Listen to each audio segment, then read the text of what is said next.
Selamat pagi semuanya. Sangat bersyukur kalau pagi ini Tuhan selalu baik dalam kehidupan kita, betul ya? Kita boleh bangun pagi, kita boleh menyiapkan seluruh hati kita. Dan pagi ini saya mengajak kita untuk benar-benar kita tundukkan kepala sebelum kita mendengarkan sebagian daripada firman Tuhan. Mari kita berdoa. Tuhan Bapa di surga, kami mau sangat bersyukur pagi hari ini Tuhan. Sepanjang minggu, kami dengan segala kegiatan yang kami punya dalam kehidupan kami sehari-hari Tuhan. Kami gak lupa kalau hari ini, kami mau datang kepada Engkau dengan seluruh segenap hati dan jiwa kami Tuhan. Kami ingin disegarkan kembali, kami ingin diingatkan kembali ya Tuhan. Kami ingin diajarkan kembali bagaimana kami harus hidup sebagai orang yang beriman terhadap Engkau. Dan juga orang bisa lihat bagaimana kami mencerminkan bagaimana apa yang Kau ajarkan dalam kehidupan kami. Tuhan, bila Kau tuntun hamba-Mu ini Tuhan, biarlah apa yang keluar dari hamba-Mu betul hanya datang daripada Engkau saja. Bila Kau berkati kami semua, berkati hati kami, berkati hidup kami, berkati apa yang kami lakukan. Sehingga semua yang kami lakukan ya Tuhan, boleh sesuatu yang menyenangkan hati Engkau. Kami mau doakan, hanya dalam nama Yesus kami berdoa, ucap syukur. Amin. Oke, selamat pagi sekali lagi. Ya, sangat bersyukur tema kita adalah the Lord in the Lord service, ya, di dalam pelayanan Tuhan. Ya, tidak membuang waktu lagi. Seperti biasa ini diambil dari Imamat pasal yang ke-7 ayat ke-35. Ya, 2 minggu lagi Bapak Pendeta Charles sudah menguraikan dengan panjang, lebar, tinggi dan dalam, betul ya? Ya sahabat, itu memberi impact yang luar biasa.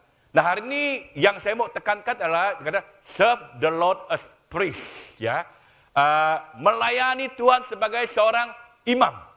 Dan ini sesuatu yang menarik, ya. Kalau di zaman dulu imam itu harus dari orang Lewi, keturunan Lewi, ya.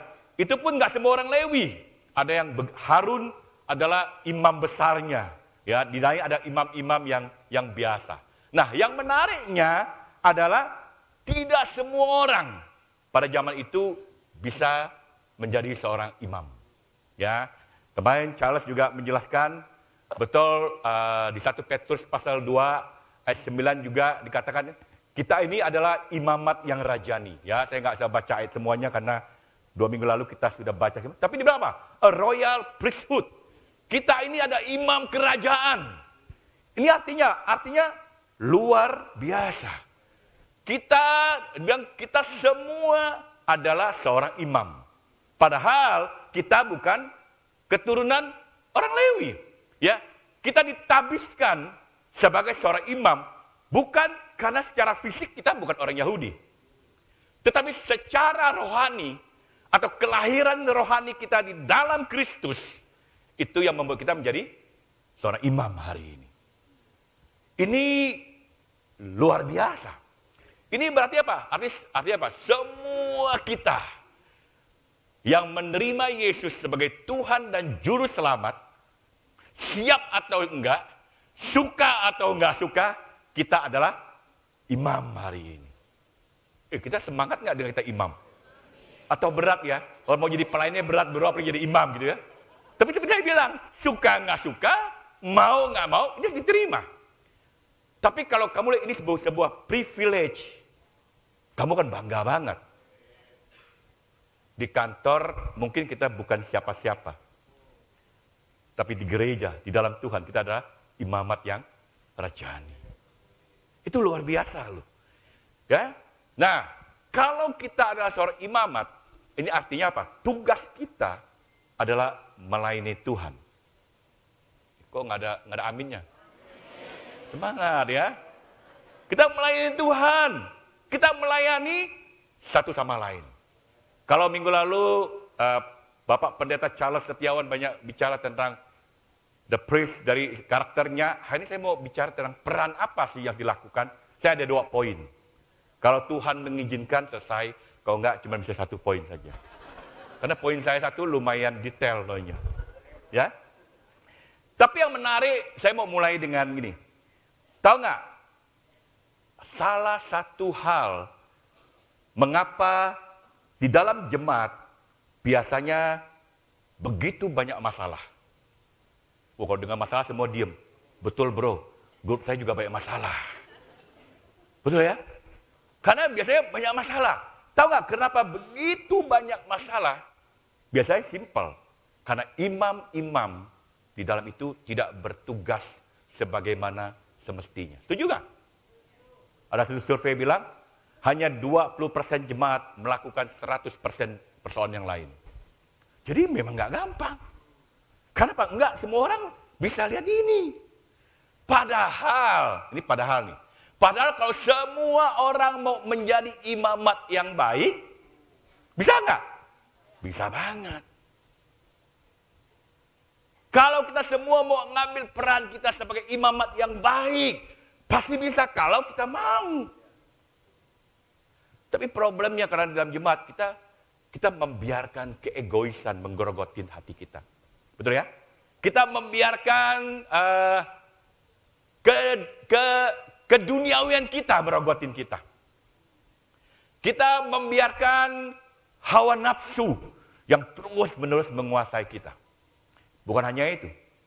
Seringkali kita datang dengan mental semua tentang aku. Aku gimana? Aku duduk di mana? Aku siapa yang layanin? Aku siapa? Ya, semua tentang aku. Kita pergi kantor semua fokusnya tentang aku. Nah, ini yang bahaya. Tanpa kita sadar, biasanya mental ini kita bawa ke dalam berjemaat. Mana nih jemaatnya kok nggak mengasihi? Mana nih pemimpinnya kok nggak peduli? Mana nih pendetanya? Betul nggak? Kita bahar, kita dilayanin. Kita mengekspek orang lain untuk melakukan sebagai imam, tapi kita nggak mengambil peran seorang imam. Akhirnya juga tanpa kita sadar, kita memperlakukan Tuhan hanya apa? Sebagai sesuatu untuk memenuhi kebutuhan kehidupan kita sehari-hari. Gila kan? Kalau mental itu dibawa. Kamu bayangin kalau iman itu seperti itu, nggak heran jemaat akan menjadi banyak masalah. Betul ya? Nggak heran kalau grup kita ada banyak masalah nggak diselesaikan. Karena kita nggak berperan sebagai iman. Nah, yang menarik, pola pikir seperti ini banyak masuk ke dalam kehidupan seseorang Kristen. Betul nggak? Nggak heran, hanya cuma 20% saja dari jemaat yang melakukan 100% pekerjaan yang ada. Wow, luar biasa. Nah, saya cuma mau bilang gini, bayangin pada sister, bagaimana kita bisa menjadi satu jemaat yang menghormati Tuhan? Bagaimana kita bisa menjadi satu jemaat yang bisa menghargai Tuhan, kalau di dalam jemaat itu banyak orang hanya mau menerima, tapi nggak mau melayani. Mau kamu datang begitu? Orang datang nggak respect Tuhan, nggak mau serve God. Sedih kan? Karena hari kita duduk datang, belum tentu loh kita datang karena kita menyembah Tuhan. Mungkin karena dia kecil, kalau nggak pergi itu ya kita dari beda latar belakang kita dari kecil Kristen ya, udah Kristen. Kalau nggak ke gereja tuh ada yang hilang, ada yang salah nih. Jadi kadang datang mungkin karena rutinitas saja. Tapi betul nggak kita datang, kita nyembah. Saya sedih loh karena kita ke gereja, wah, lihatnya Shopee, ketik. Kamu tahu waktu kamu kirim WhatsApp orang pikir, dia nggak ngomong, nggak balas hati gini. Ini kok orang ini ibadah, ketik-ketik ya, kirim-kirim ya. Why? Kita nggak respect Tuhan. Kamu mau berbicara seorang, orang cuma ketik di depan kamu, ya bro, gimana bro? Oh bisa sih, kamu mau nggak? Terus kamu pikir Tuhan mau diperlakukan begitu? Saya yakin enggak. Amin. Tapi ini yang terjadi. Nah, saya ngomong ini, saya tahu ini jemaat yang luar biasa, amin. GKDI gitu loh, siapa yang nggak tahu? Ya, sudah masuk YouTube sekarang, canggih sudah ini. Ya, ada TikTok lagi. Saya kaget ada TikTok, saya masuk. Luar biasa tuh, tanpa izin, jadi bayarannya tidak dapat saya. Tapi saya percaya bahwa itu yang terjadi. Nah, saya cuma mau bilang gini. Menurut saya, bulan ini adalah satu tema yang sangat luar biasa. Tema yang sudah saatnya sebagai murid-murid Yesus, sebagai orang Kristen, kita semua harus menanggalkan semuanya dan memakai baju keimaman kita untuk apa? Melayani Tuhan dan melayani sesamanya. Kenapa? Karena kita adalah imamat yang rajani.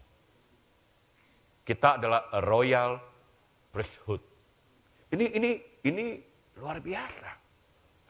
Jadi hari ini seperti saya bilang ada dua peran yang saya mau bilang. Peran pertama adalah sebagai imam kita harus apa? Melayani Tuhan.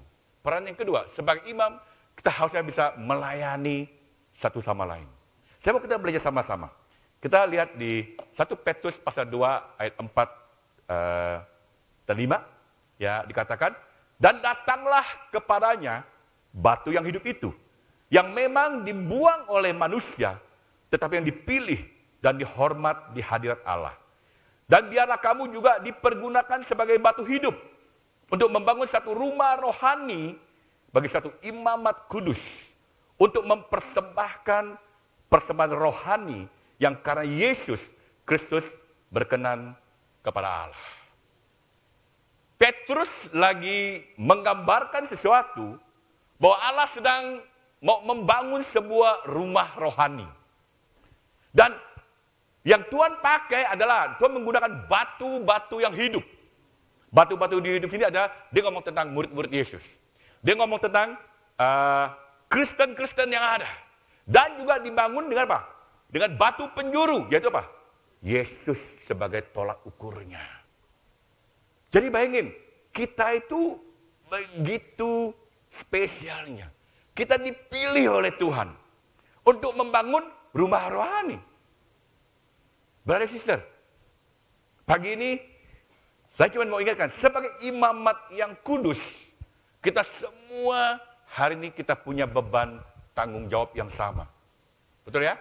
Ini cuman bukan dibebankan oleh pendeta, bukan dibebankan oleh pemimpin, bukan. Tapi setiap kita yang bilang kita adalah murid Yesus, kita harus ambil beban ini. Amin? Bisa? Wah sedikit, cuma baris depan doang yang bisa nih. Ini benar berarti 20 melakukan 80% nih. Sekali lagi bisa kita? Bisa ya. Oke, kalau gitu saya masuk poin yang pertama kalau gitu. Ya, poin yang pertama adalah kita adalah imam yang melayani Tuhan. Jadi jangan lupa ini nih.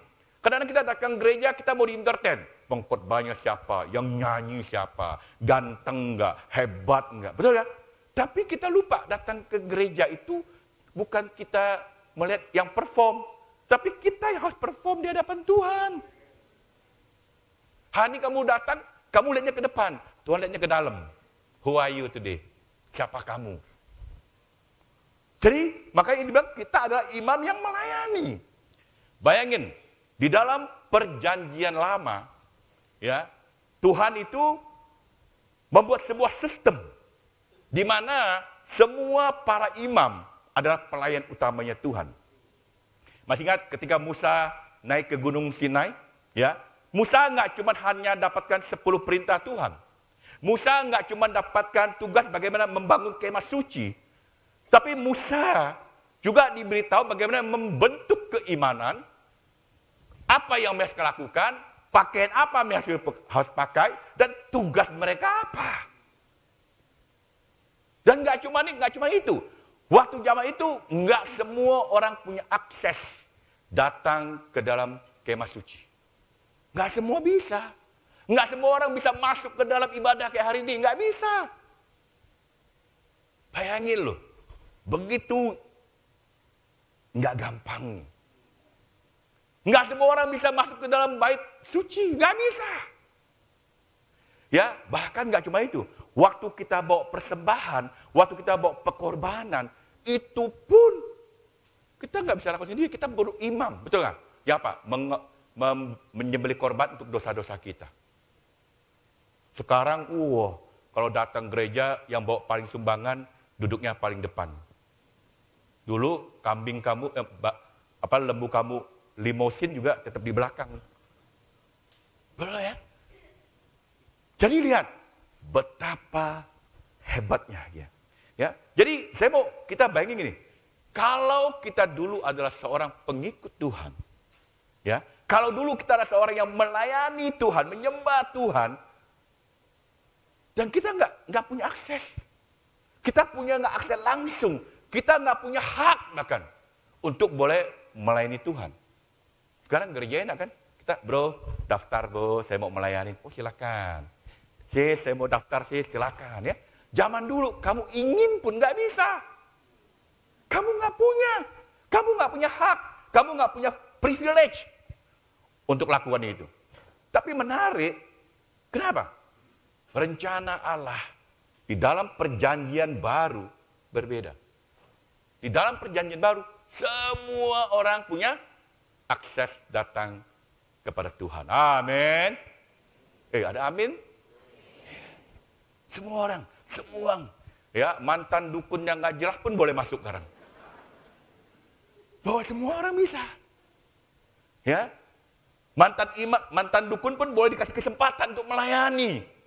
Karena kita punya akses semua. Kamu semua punya akses. Ini yang luar biasa. Karena apa? Semua kita yang menjadi imam, kita punya hak hari ini. Datang untuk melayani Tuhan. Saya mau kita lihat, ini sebuah privilege. Kita mau berlomba-lomba. Tuhan, ini aku, pakailah aku. Jangan ini aku, pakai dia Tuhan. Nah, jangan. Nanti dia ke surga, kamu enggak nanti. Betul ya? Ini yang Tuhan mau. Nah, apa yang menarik tentang ini?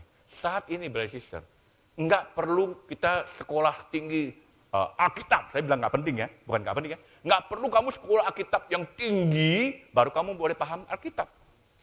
Benar, nggak perlu kamu bisa menjadi pengajar yang hebat, baru kamu boleh ngajar Alkitab. Benar, nggak perlu kamu orang yang begitu pintar, begitu banyak talenta, baru kamu bisa melayani di kerajaan Tuhan dengan luar biasa. Nggak perlu kamu jadi pengkhotbah yang hebat sekalipun, barulah kamu bisa mengembangkan kerajaan Tuhan. Enggak. Kalau itu masuk, nggak masuk hitungan saya. Betul ya? Tapi hari ini Tuhan nggak begitu. Tuhan nggak peduli kita latar belakang kita apa. Tuhan nggak peduli pendidikan kita apa. Nggak peduli status ekonomi kita apa. Nggak peduli. Tapi setiap kita punya privilege. Kita punya hak istimewa untuk datang kepada Tuhan. Untuk menyembah Dia. Masuk ke dalam hadirat yang paling dalam. Allah yang Maha Kudus dan Allah yang Maha Kuasa itu. Orang perjanjian lama, mungkin orang Yahudi datang ke kita, mungkin dia pun iri hati. Kok kalian enak ya? Kita susah banget. Amin? Pertanyaan saya gini, kalau begitu sudah spesial, apa sih artinya iman buat kamu hari ini? Imam maksudnya, apa artinya imam buat kamu hari ini? Saya mau kita lihat di Ibrani pasal 6, pasal 9, ayat ke-6 dipanggil. Demikianlah caranya tempat yang kudus itu diatur. Maka imam-imam senantiasa masuk ke dalam kemah yang paling depan untuk melakukan ibadah mereka. Tetapi ke dalam kemah kedua hanya imam besar saja masuk sekali setahun dan harus dengan darah yang ia mempersembahkan karena dirinya sendiri dan karena pelanggaran-pelanggaran yang dibuat oleh umatnya dengan tidak sadar. Dengan ini Roh Kudus menyatakan bahwa jalan ke tempat yang kudus itu belum terbuka selama kemah yang pertama itu masih ada. Ini kemarin Pak Charles juga sudah jelasin detail sebenarnya. Tapi menarik, betul kan? Di perjanjian lama kemah itu dibagi dua. Ada kemah kudus, imam yang biasa melayanin, melayani di sana, ya nggak boleh orang luar juga nggak boleh. Kedua adalah Maha Kudus. Itu pun cuman apa? Sekali setahun. Saya baru sadar, waktu saya baca, oh iya, jangan-jangan Kristen yang datang cuman hari Natal setahun sekali, dia masa dia adalah hakim yang Maha Kudus. Baru insight-nya tiba-tiba nongol nih. Waktu nyiapin nggak nongol insight ini. Pantas bangga banget 20 tahun sekali imam besar. Ya, jangan ditiru ya, itu imam besar yang salah itu. Ya, tapi ini menarik, betul kan? Jadi ada dua tempat yang berbeda. Nah, Apa yang menarik dikatakan sini apa? Jalan masuk ke ruang Maha Kudus itu belum dibukakan. Ya, belum terbuka. Ya, artinya apa? Karena belum terbuka, maka nggak ada seorang pun bisa masuk ke bagian paling dalam itu. Karena bagian Maha Kudus itu ada apa? Tabut Allah. Ya, kalau isinya ada 2 batu loh, ada roti mana, ada tongkat Harun di sana. Itu semua ada simbolnya. Ya, apa yang menarik? Tetapi ya, di perjanjian baru menarik. Yesus bilang apa? Akulah jalan. Akulah kebenaran. Akulah hidup. Jadi kalau kalian ingat peristiwa waktu Yesus disalibkan, waktu Yesus bilang, tugasku sudah selesai. Tahu nggak waktu dia bilang begitu? Di Yerusalem, di Bait Allah, itu tirai itu terbelah 2, sobek. Artinya apa? Sudah nggak ada lagi ruang kudus dan ruang Maha Kudus. Artinya apa? Kita sudah bisa langsung masuk ke ruang Maha Kudus itu. Waktu kita datang kepada Tuhan, itu kita masuknya nggak di pelataran. Kita nggak cuma di ruang kudusnya, tapi kita sudah masuk ke ruang Maha Kudus. Tapi orang Yahudi takut kehilangan wibawa, dijahit lagi. Dia menipu Yahudi-Yahudi yang lain. Tapi di dalam Tuhan jelas sekali. Makanya dia bilang, akulah jalan, akulah kebenaran, akulah hidup. Karena Yesus, ayahnya apa? Kita bisa masuk sekarang. Kita masuk ke bagian Maha Kudusnya loh. Yang harusnya setiap tahun cuman boleh sekali, kenapa? Kita boleh setiap saat. Betul nggak? Amin? Jadi, ini luar biasa menurut saya. Nggak tahu waktu saya siapin, saya bilang, saya bersyukur banget, saya bangga banget. Saya bisa menjadi murid Yesus hari ini. Kita lihat lagi berikutnya apa yang terjadi. Ibrani 4, 14, 16 bilang, karena kita sekarang mempunyai imam besar agung yang telah melintasi semua langit, yaitu Yesus anak Allah, baiklah kita teguh berpegang pada pengakuan iman kita, sebab imam besar yang kita punya bukanlah imam besar yang tidak dapat turut merasakan kelemahan-kelemahan kita, sebaliknya sama dengan kita. Ia telah dicobain, hanya tidak berbuat dosa. Sebab itu marilah kita dengan penuh keberanian mengambil tahta kasih karunia-Nya, supaya kita menerima rahmat dan menemukan kasih karunia untuk mendapat pertolongan kita pada waktunya. Saya baca ini, saya bilang, luar biasa. Penulis Ibrani lagi mengomong karakter Yesus secara spesifik. Sebagai seorang apa? Imam besar. Dibilang apa? Kamu tahu, nggak ada imam besar di Alkitab yang disebut imam besar yang agung. Betul ya? Nggak ada imam besar yang disebut yang bisa melintasi segala langit. Nggak ada. Nggak ada imam besar yang disebut dia adalah anak Allah. Nggak ada. Cuman Yesus satu-satunya dibilang dia ada imam yang agung, dia imam yang melintasi langit, dia imam sebagai anak Allah. Jadi artinya apa? Ini luar biasa. Imam besar kita sudah naik ke surga. Dan dia melayani kita hari ini. Dia pastikan hidup kita mau benar. Dia gerakin hati kita. Dia sentuh hati kita. Dia ubah semua kehidupan kita waktu kita datang. Betul-betul menyembah dia. Sebagai imam yang agung. Sebagai imam yang melintasi langit. Sebagai anak Allah. Spesial loh. Sedih kan? Kalau hari ini kita nggak lakukan apa-apa. Kalau kita punya imam yang begitu hebat. Harusnya apa? Harusnya itu yang mendorong kita semakin semangat, betul ya? Semakin kita mau bertumbuh iman kita. Bukan tahun demi tahun sama aja. Yang kita omongin sama aja. Pergumulan itu nggak tumbuh-tumbuh kita. Iman kita apa? Harus bertumbuh. Kita juga terus ingin dipakai dengan Tuhan luar biasa. Tuhan nggak bilang loh, kamu punya talenta 5 baru bisa melayani. Tuhan nggak bilang kamu punya talenta 3 baru bisa melayani. Kalau kamu punya 1 talenta pun, mungkin kamu lebih mulia daripada kamu punya 5 talenta, tapi kamu nggak lakukan apa-apa. Amin. Dan yang menarik Bapak, marilah kita dengan penuh keberanian menghampiri tahta kasih karunia. Ini sebuah pernyataan yang luar biasa. Artinya apa? Artinya kita nggak perlu takut untuk datang kepada Tuhan. Kita hari datang kepada Tuhan nggak perlu melalui perantara, ya, nggak perlu melalui pendeta, nggak perlu. Setiap murid apa? Kita bisa datang. Karena apa yang Yesus telah lakukan buat kita, itu hari ini membuat kita bisa datang kepada Tuhan setiap saat. Kapanpun kita mau. Nggak ada halangannya. Tapi coba tanya, berapa banyak kamu udah dikasih akses begitu luas? Berapa banyak kamu datang dengan hati yang benar di hadapan Tuhan? Saya takutnya yang halanginya bukan tirai. Yang halangin adalah kamu biarkan dosa di dalam hidup kamu. Tapi pagi ini, saya mau ngajak kita, balikin hati kita. Ya, apa yang menarik? Orang Yahudi, itu nggak gampang loh. Orang Yahudi itu, kalau mau datang, dia punya hari-hari tertentu.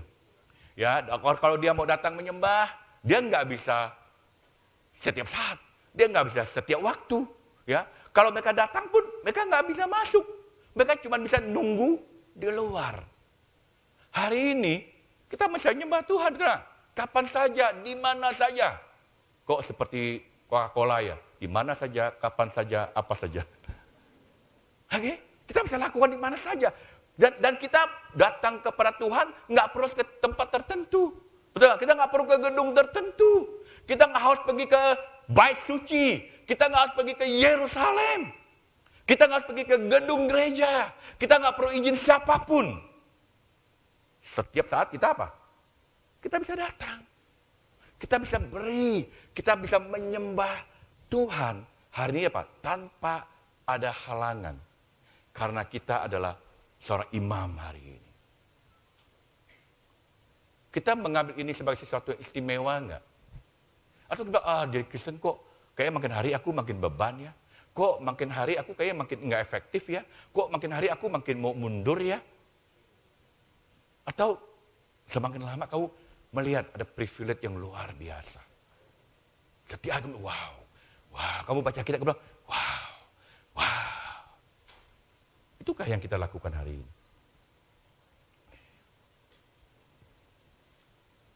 Kenapa? Karena menarik dikatakan, salah satu tugas seorang imam adalah dia membawa persembahan kepada Tuhan. Betul ya? Dia mempersembahkan persembahannya. Dan saya percaya sebagai orang Kristen hari ini pun, kita mempersembahkan diri kita sebagai persembahan yang hidup kepada Allah. Betul kan? Kita rela memberi hati kita, kita rela memberi hidup kita rela memberikan semua talenta yang kita punya untuk bisa melayani Tuhan.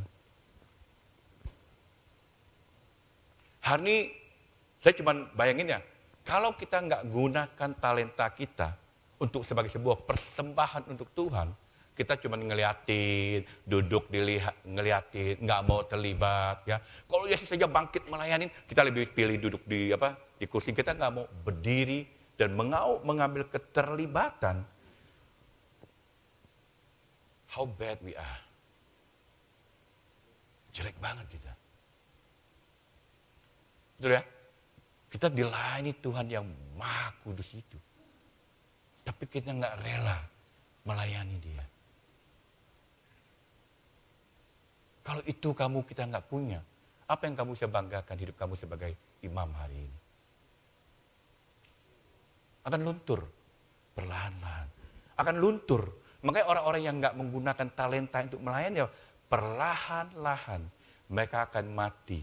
Karena mereka tidak mempergunakan talenta mereka, kemampuan yang Tuhan kasih buat mereka. Kita lihat lagi apa lagi berikutnya. Amin. Bilangan 28 ayat 36. Saya nggak usah baca seluruh ya, yang ditandain aja. Dibilang ada 2 ekor domba berumur setahun yang tidak bercela setiap hari sebagai korban bakaran yang tetap. Menjadi apa? Bau yang menyenangkan suatu korban api-apian bagi Tuhan. Lihat, tugas seorang imam itu Diberikan apa? Setiap hari mereka membawa 2 anak domba di hadapan Tuhan. Dan itu adalah sebuah tindakan penyembahan. Memang kasih itu setiap pagi loh, tiap hari loh. Dan dikatakan bahwa itu adalah bau yang menyenangkan hati Tuhan. Kamu datang untuk memuaskan hati kamu atau kamu memuaskan hati Tuhan? Kamu datang hanya mau mendengar apa yang kamu mau mendengar, atau kamu datang, kamu mau mendengar apa yang Tuhan lagi mau bicara kepada kita? Saya sedih loh kalau ada orang dengar khotbah atau dikasih pelajaran, kok ngomongin aku ya? Oh, kok begitu? Wah, marah kita. Lucu kan? Bukannya kita beroket, Tuhan, gue ketegor nih, nggak bener nih, bener juga tuh. Saya takut loh, kita waktu di khotbah tertusuk, kita diaduin ya. Ini ngomongnya nyindir-nyindir gua nih. Ada yang begitu? Banyak. Banyak apa dikit bro? Banyak ya? Tobat yang banyak itu, amin. Karena hati yang broken yang Tuhan mau ya. Jadi kamu bayangin, jadi hari ini sebagai imam sama. Kalau imam dulu tugasnya dia membakar setiap hari, tugasnya apa? Kita juga harus apa? Membakar persembahan untuk Tuhan. Kita juga harus apa? Menyembah Tuhan setiap hari. Betul nggak? Hal kita kasih. Kalau Tuhan menetapkan, dulu ya ditetapkan apa yang harus dikorbankan, bagaimana cara korbannya, bagaimana. Sekarang enak, kita punya pilihan sendiri. Kita bisa datang atas kehendak kita sendiri, betul nggak? Bisa kapan saja, di mau saja, kita bisa. Tetapi apa? Kita lakukan bukan karena disuruh, bukan karena diperintah. Kita datang karena kita ingin menyembah Tuhan. Karena kita punya akses langsung kepada Allah. Hari kita datang, karena kita datang, Tuhan, saya mau bangun lebih pagi. Seminggu ini saya penuh kesibukan, ini minggu aku mau datang, aku mau menyembah Engkau. Karena aku punya akses di tempat Maha Kudus yang Kau siapkan.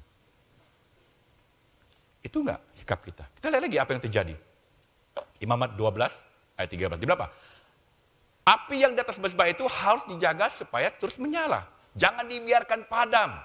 Tiap-tiap pagi imam harus menaruh kayu di atas mezbah, mengatur korban bakar di atasnya, dan membakar segala lemak korban keselamatan di sana. Harus dijaga supaya api tetap menyala di atas mezbah. Janganlah dibiarkan padam. Jadi di Imamat 6:12 ini menarik. Ya, lihat, imam punya satu tanggung jawab. Ngapain? Dia coba menjaga api itu tetap menyala. Nggak boleh padam. Ya, dia harus bisa memastikan api di mezbah itu tetap menyala karena itu tempat korban persembahan. Di mana dosa umat diampunin, bahkan di mana dosa yang mereka nggak sengaja lakukan. Itu tempat yang dipastikan harus nyala terus. Apa artinya buat kita? Ini juga berarti kewajiban kita, brother sister. Sebagai seorang murid Yesus, sebagai seorang Kristen, sebagai seorang imamat yang Tuhan pilih, kita juga punya kewajiban untuk menjaga api mezbah itu terus menyala. Tapi mezbah api ini bukan api mezbah, tapi api itu api yang berasal dari semangat kita yang ada di dalam hati kita. Itu harus apa? Menyala terus. Itu dia, pastikan nyala. Saya tanya, pagi ini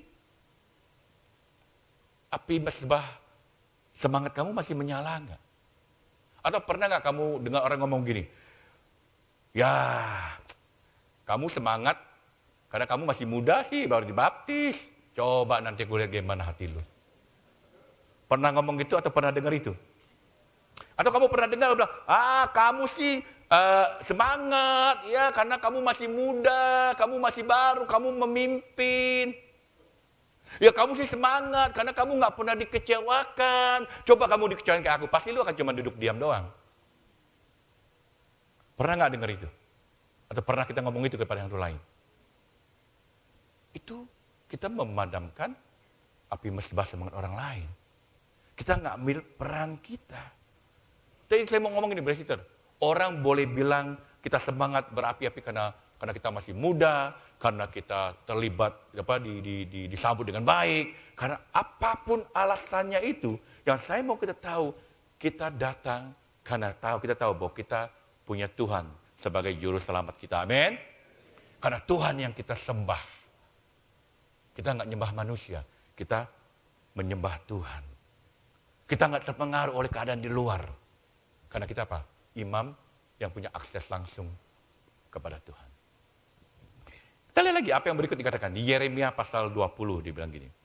Tetapi apabila aku berpikir, aku tidak mau mengingat dia dan tidak mau mengucapkan firman lagi demi namanya, maka dalam hatiku ada sesuatu yang seperti api yang menyala-nyala, terkurung dalam tulang-tulangku. Aku berlelah-lelah untuk menahannya, tetapi aku tidak sanggup. Ini ayat yang luar biasa loh. Nggak tahu berapa kali Yeremia sudah mau menyerah, ya, mau give up. Yeremia bilang, tapi aku nggak bisa, karena ini berurusan dengan Tuhan. Aku nggak bisa, karena ini berurusan dengan firman yang ada di dalam hatiku. Aku nggak bisa karena ini firman itu terus menyala di dalam hatiku. Ada api yang nggak bisa stop. Berapa sering saya mau give up. Dia bilang, tapi Tuhan kok jelek banget. Ya. Kalau kebenaran sudah ada di dalam hati kita, susah kita. Ya. Kalau sudah ada di dalam hati kita, apa? Coba kita nggak memadamkannya. Kita apa? Mau terus membawa api itu menyala dengan luar biasa. Saya semangat di utara. Saya semangat dengan grupnya Donald Monica. Wah, hidupnya banyak liku-liku ya. Liku-liku apa tuh? Banyak banget. Tapi saya hari grupnya paling konsisten. Saat teduhnya setiap hari dikirim. Dikirim. Kadang-kadang saya nggak sempat baca, les-les juga. Tapi rajin banget. Dia tiap minggu dengan grupnya selalu khotbah kumpul, semua sharing apa yang mereka belajar hari ini. Di grupnya itulah yang paling konsisten hampir setiap minggu ada study sepanjang tahun. Apinya nggak padam. Semangatnya nggak padam. Kalau dibilang banyak terjadi, banyak banget. Kalau mau dibilang luka banyak. Kita yang tua-tua ini veteran perang ya, lukanya banyak banget. Yang JKPN itu lukanya banyak banget. Hati baik aja masih setia, betul ya? Nah itu yang harus kita punya. Kita jangan pernah apa?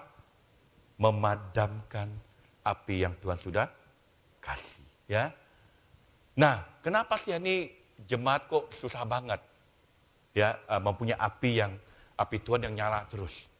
Apa sih yang membuat? Kenapa? Karena kita nggak punya keyakinan yang dalam. Apa yang buat susah? Karena kita nggak menghormati Tuhan lagi. Apa yang susah? Karena apa? Kita nggak percaya kepada Tuhan dengan semua perintah Tuhan yang Tuhan kasih. Karena saya percaya ini apa?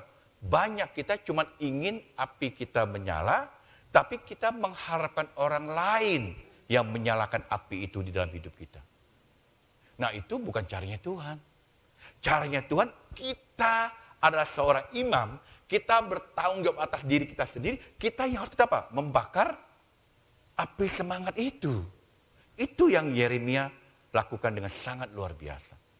Saya tahu kadang-kadang kita sebagai brother, kita harus memaksa diri kita untuk tetap semangat, kita paksa diri kita untuk tetap bisa bersekutu, kita paksa diri kita tetap bisa beribadah, kita paksa diri kita bisa mendalami firman Tuhan, kita paksa supaya kita punya waktu bersama-sama. Kita bertekun lakukan itu. Kita bertekun supaya kita tetap ada di jalannya Tuhan. Nah itu yang Tuhan mau. Itu yang Tuhan bilang, itu cara apa? Kita membakar api itu.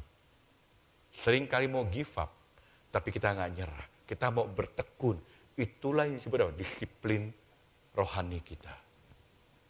Berapa sering kita mendisiplinkan rohani kita? Berapa sering kamu tergoda nggak datang, tapi kamu push diri kamu? Berapa sering? Saya lewatin banyak. Tapi saya bersyukur.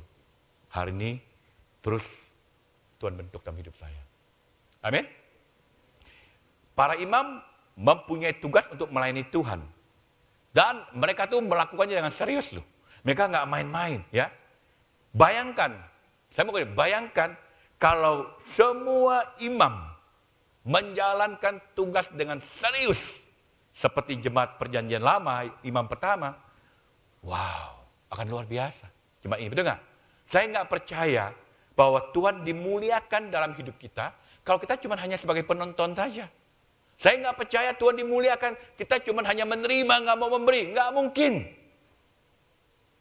Tuhan dimuliakan kalau apa? Kita mau mengambil bagian, terlibat. Saya mau ngajak kita pagi ini, sebagai imam yang melayani Tuhan, mari gunakan apa yang kita punya untuk melayani satu sama lain, mendorong orang supaya Tuhan dimuliakan. Amin. Poin saya yang kedua, kita adalah imam yang melayani satu sama lain. Jadi apa yang menarik?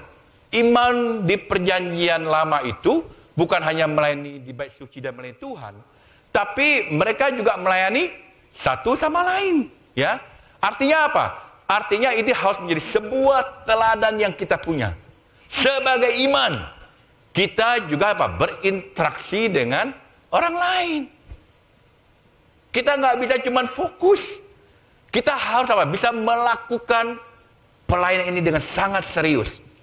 Saya lihat ya, orang-orang yang melayani Tuhan, orang-orang yang melayani satu sama lain, penuh dengan sukacita yang luar biasa. Happy-nya, confident-nya, datang ke gerejanya itu semangat banget. Karena mereka tahu, mereka ada imam yang melakukan tugasnya dengan sangat serius. Orang-orang yang melayani, orang-orang yang dilayanin. Waktu kita bisa berinteraksi mereka bisa merasa dikasihi. Mereka bisa merasa didukung. Dan itu apa? Sangat berarti untuk orang yang kita layani. Mungkin cuma sekedar say hi. Tapi hi itu mungkin buat kamu nggak berarti. Tapi buat orang yang kita layani pasti sangat berarti. Mungkin orang kalau nggak datang ke rumah kamu itu oke. Tapi ada orang kalau bisa datang, dia happy banget. Ada kita mungkin kalau kita nggak ada orang ngajak doa, kita oke. Tapi ada orang kalau kamu ajak doa, wow. Orang yang dilayanin itu menjadi sangat luar biasa. Selain itu apa? Waktu kita melayani itu apa? Menyenangkan Tuhan. Amin. Tuhan senang nggak umatnya dilayani? Senang banget. Kita lihat. Ya, ada dua hal yang saya mau kita lihat. Gimana cara kita melayani? Seorang imam akan memberikan semangat kepada orang lain. Ya, di Bilangan 6:22 dibilang, Tuhan berfirman kepada Musa, berbicara kepada Harun dan anak-anaknya, beginilah harusnya kamu memberkati orang Israel. Katakanlah kepada mereka, Tuhan memberkati engkau dan melindungi engkau. Tuhan menyinari engkau dengan wajahnya dan memberi engkau kasih karunia. Tuhan menghadapi wajahnya kepadamu dan memberi engkau damai sejahtera. Demikianlah harus mereka berkata, meletakkan namaku di atas orang Israel, maka aku akan memberkati mereka. Ayat ini menggambarkan Tuhan senang memberkati umatnya. Tuhan bahkan ingin para imam bisa memberkati umat Tuhan. Ya, ini menyatakan kita apa? Bahwa kita juga sebagai imamnya Kristus hari ini, kita juga harus bisa memberi semangat kepada sesama umat. Karena hidup untuk mengasihi Tuhan ini gampang-gampang susah atau susah-susah gampang. Betul nggak? Kadang-kadang kita punya pergumulan. Ya, kadang-kadang kita mengalami kehidupan yang sedikit kacau. Kadang-kadang kita mengalami apa? Masa-masa sulit. Benar nggak sih? Kadang-kadang kita bergumul dalam dosa kita hari ini, kita belum selesai. Kadang-kadang kita mengalami untuk bisa melihat kesetiaan Tuhan di dalam hidup kita. Apalagi kalau masalah itu satu belum selesai, datang lagi, dan datang lagi. Kita nggak bisa melihat Tuhan dengan jelas. Itu artinya apa? Betapa pentingnya berada di sekitar. Kata-kata saling menguatkan satu sama lain. Itu artinya betapa pentingnya waktu kita bisa melayani satu sama lain. Ya, itu berarti apa? Waktu kita melayani mereka, mereka tahu bahwa kita mengasihi mereka. Saya tanya hari ini, apakah kita bertumbuh sebagai orang yang terus melayani, atau kita sudah membatasi? Wow, waktu single semangat, merit sudah berkurang. Kalau udah merit mau lari aja ya. Punya anak satu mau kabur aja. Atau kita semua mau mengambil bagian. Karena tahu kita harus melayani satu sama lain. Kita harus apa? Memberi kekuatan. Supaya apa? Mereka yang melewati masa-masa sulit itu, mereka bisa bangkit kembali dan bisa melakukan apa yang benar untuk Tuhan. Saya yakin hari ini, brother sister, kalau saja jemaat ada lebih banyak orang melayani, akan lebih banyak orang setia kepada Tuhan. Saya yakin kalau ada lebih banyak lagi orang memberi, melakukan tugasnya dengan sungguh-sungguh, akan lebih banyak lagi orang dalam kerajaan Tuhan. Tapi kita lakukan tugas kita kan? Yang kedua, gimana kita bisa melayani satu sama lain? Seorang imam apa? Akan memberitahukan apa yang benar. Ini ayatnya panjang, saya nggak baca semuanya. Tapi ayat ini menggambarkan kepada kita bahwa Usa melanggar perintah Tuhan. Dia masuk ke dalam bait Allah, dia mengambil alih tugas keimaman, dia membakar dupa mesbah. Dupa mesbah itu melambangkan doa-doa yang dipanjatkan oleh orang kudus, yang asapnya itu masuk ke dalam ruang maha kudus itu. Ya, dan apa yang dilakukan, dikata apa? Karena kelancangannya, dia mendapat apa? Kusta. Sampai apa? Sampai dia mati. Tubuhnya semua penuh kusta. Tapi tahu apa yang menarik? Yang menarik kata apa? Para imam menentang dia. Para imam menghalangi jalan dia untuk masuk ke dalam bait suci itu. Bayangin loh, imam berani apa? Menghalangi jalannya raja. Ini kan luar biasa. Tapi apa yang menarik? Dan apa? Tuhan dimuliakan karena keberanian orang-orang ini apa? Untuk menentang orang melanggar perintah Tuhan. Hari ini saya percaya, brother sister, Tuhan dimuliakan dalam hidup kita kalau kita berani berdiri, menghadapi tantangan di dunia ini, ya kan? Hadapi hal yang salah di dunia ini. Kita nggak peduli siapa. Kita hanya apa? Mau lakukan apa yang benar. Yang salah kita bilang salah, yang benar kita bilang benar. Kita nggak peduli siapa yang lakukan. Dan saya percaya sebagai seorang imam, kita harus mengatakan apa yang benar kepada sesama umat Tuhan. Hari ini kita lakukan nggak? Lihat berarti kita, kamu datang, bro, why kamu nggak semangat? Bro, aku mulai ini kamu butuh bantuan, bro. Bro, saya lihat kamu gini, boleh aku kan, bro, boleh aku tahu sesuatu? Saya masa kamu perlu berubah, kamu perlu datang ke pembimbing kamu perlu dibentuk, kamu buka hati. Saya tanya, itukah interaksi yang kita terjadi satu sama lain? Karena saya percaya ini cara Tuhan. Kalau betul kita imam, itulah dibilang, kita harus apa? Bisa melayani satu sama lain. Amin. Jadi melihat sesuatu yang tidak benar, kalau kita nggak lakukan, kita akan diminta pertanggungan jawab oleh Tuhan. Saya sih nggak mau orang buat dosa, saya yang minta tanggung jawab. Kamu mau? Brother sister kamu yang berbuat dosa, kamu yang bertanggung jawab. Kalau nggak mau, mari kita lakukan tugas kita. Amin. Jadi hari ini nggak peduli ya dengan cobaan, pergumulan apa yang kita hadapin, nggak peduli ya kita semua hidup dalam nggak benar, nggak peduli apa kita lakukan, tapi kita perlu sadar, kita saling membantu, kita ini apa? Satu tim. Kita apa? Peduli satu sama lain. Kita umat Tuhan, betul nggak? Kita ini imamat. Nggak bisa enggak. Ayat terakhir yang saya mau kita lihat. Galatia pasal 6 ayat 1 bilang, saudara-saudara, kalaupun seorang kedapatan melakukan satu pelanggaran, maka kamu yang rohani harus memimpin orang itu ke jalan yang benar dalam roh lemah lembut sambil menjaga dirimu sendiri supaya kamu jangan kena percobaan.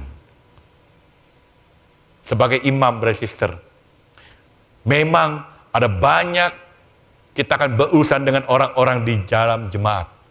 Amin. Akan banyak urusan di dalam grup kita. Orang yang lagi nggak semangat, orang yang lagi berdosa.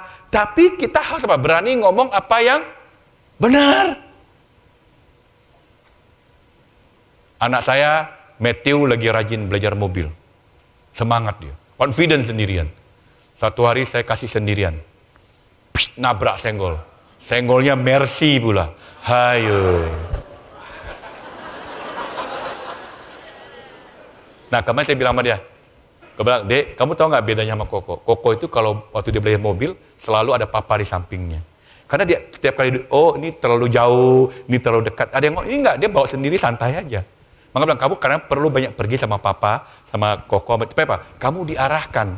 Walaupun kamu senyetir, mungkin kamu nggak dapet apa? Feelingnya. Betul nggak? Bapaknya harus keluar banyak uang, tapi Tuhan Maha Mulia, amin. Tapi saya bilang, inilah pasti ada. Saya mau bayangkan apa yang terjadi kalau gereja itu setiap orang Kristen benar-benar mau melayani Tuhan. Benar-benar mau melayani sesama. Mereka betul-betul melakukan tugasnya dengan serius. Saya bayangin ya, akan banyak orang diubahkan. Betul nggak? Banyak orang akan ditransformasikan. Kalau semua orang mau lakukan ini, sebanyak orang apa? Akan dijangkau. Karena semua orang terbeban mau apa? Nyampaikan firman Tuhan. Ya, akan banyak apa? Akan banyak orang akan moralnya akan berubah. Kita nggak akan banyak mendengar orang jatuh dosa lagi, melakukan sesuatu dengan hati mereka. Kita akan nggak ada. Kenapa? Karena ada suara kebenaran yang kita sampaikan kepada dia. Karena itu pagi ini saya mau menantang kita sebagai imam yang rajani, a royal priesthood. Ada dua hal yang sama-sama kita bisa belajar. Yang pertama, kita adalah imam yang melayani Tuhan. Saya mau ngajak kita pagi ini, betul-betul dekatin hati kita. Kembalikan semua, lihat lagi, pelajarin, berlutut, minta ampun, dan mau terlibat untuk melayani Tuhan. Yang kedua, kita adalah imam. Kita akan melayani satu sama. Kita peduli, jangan tutup mata, jangan lipat tangan, jangan cuma berpangku tangan dan tidak bangkit berdiri dan memberi sesama kepada kita. Amin. Sekarang ini mari kita tundukkan kepala dan mari kita berdoa. Tuhan Bapa di surga, kami sangat bersyukur pagi ini Tuhan. Kami diingatkan bahwa kami ini adalah imam yang rajani. Kami hari ini boleh masuk ke tempat yang maha kudus bersama dengan Engkau Tuhan. Karena tirai itu sudah terbelah Tuhan. Dan kami bersyukur kalau pagi ini kami diingatkan, apa sih arti makna daripada seorang imam, apa sih perannya. Dan bila Tuhan apa yang kami pelajari dan kami dapat ini, kami ambil itu, kami apply dalam hidup kami, supaya kami semakin hari, kami sebagai seorang imam yang melakukan tugas kita dengan benar. Bila kau sertai, berkati kami Tuhan. Dalam nama Yesus, kami berdoa, ucap syukur. Amin. Tuhan berkati. Mari kita berikan aplaus yang luar biasa untuk Bapak Pendeta Muksin.